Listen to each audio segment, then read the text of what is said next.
before, speak about someone's library. Yeah. Rav Forshlager's library was as unique as he was, so was his library. He became a valued client of, I think it's Beageleisen, which is a very, very famous farm store, and they would send them almost all of their rare and uncommon farm to Baltimore for his perusal. He would go through them all before returning them, save for the special volumes he chose to keep. Then he simply sent the list price for each sefer. He amassed a rare esoteric collection of Sfarim without ever leaving his home. As we mentioned, he only left Baltimore once to go to Chassan, the great-grandson of the Avnei Nezer. Rav Forshlager's library was almost certainly the largest private library of Sfarim in America in those days. It was a living library.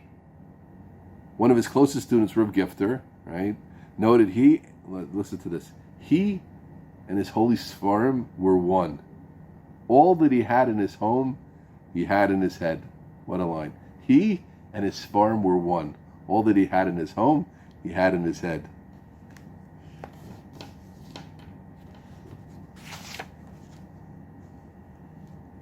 Not only did the Rav know every sefer in his library from memory, but he also knew their exact location in the corridors of his house, stairwells and rooms. Okay, it was in the stairwells, rooms, staircases, svarim. One Shabbos morning, the Rav was asked the halachic question. He wanted to show the questioner, it was Shabbos evening, Shabbos evening, he was asked the question, but it was dark. It didn't make a difference. He got up and quickly went into the other room where there must have been thousands of volumes, immediately located the precise sefer he was looking for, and returned with it to study. He was moving at a certain point, right? We mentioned it was for a long time in one house, eventually moved, and he wanted to put the svarim in boxes in a way that would be easy to unpack them. So to make sure the packing was done properly, he checked with his nephew that the right svarim went into each box, reciting a list of volumes on the shelves in order. The nephew decided to test his uncle, and he claimed the Rav had made a mistake and the one of the names was wrong. The Rav insisted he was right. He had to check the box again, and he claimed that he was mistaken. And finally he said, "Du bist a Ligener, you're a liar," in a cute way, and that was it. And there was not a single volume amongst the Svarim in his library which he did not study. Through his almost infallible memory, he remembered them all.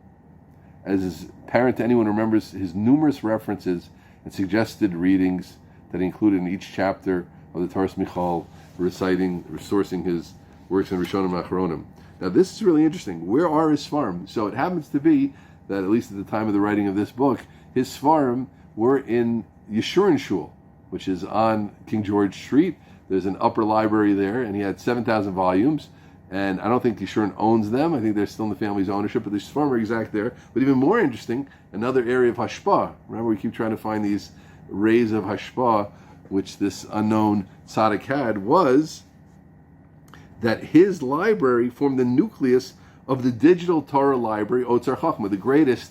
I happen not to have it. I have Bar Ilan and DBS that takes care of my needs, but there's, now there's the biggest and the greatest is a whole separate disc is called Otzar Chachma, right? And that, which is referenced on a daily basis by thousands of Torah scholars worldwide. The nucleus that formed Otzar Chachma was formed from Rav Forshlager's library. So we say yet another cool area of hashpah that this man, the person who lived the person who lived as one with his farm, that was in the house, was in the head. So his svarim are now helping the whole Jewish world also.